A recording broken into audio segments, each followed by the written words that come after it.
6 minus 2 times 6 plus 2. Let's solve this simple equation. So here we get 6 minus 2 is 4, 6 plus 2 is 8, 6 times 8, we all know that is 32.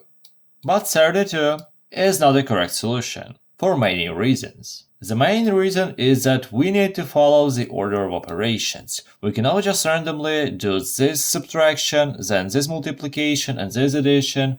We need to follow a specific order. But why is that? Think about multiplications and divisions such as they are glue for numbers. For example, if you have A times B, they are glued together. You cannot do anything with them before you actually multiply them. They are just one number. We identify the different numbers if we have a plus between them. So if we have plus C, we don't have B plus C as one number.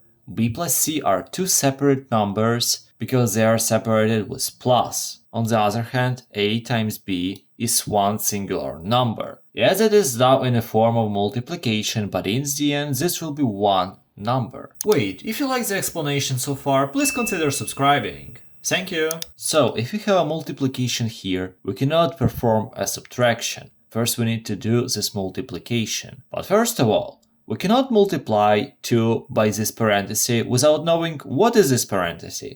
So first we need to solve the parenthesis. That is how to think about this problem.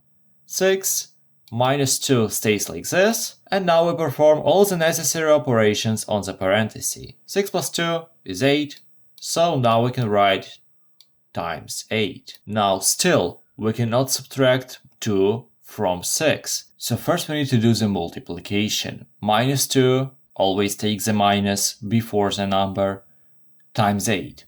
We'll get minus 16. So we get 6 minus 16, and 6 minus 16 is just minus 10. And minus 10 is a final solution. If you want to test your knowledge with similar problems, I suggest you watching this video next, because it's a pretty similar problem and it will test your new skills.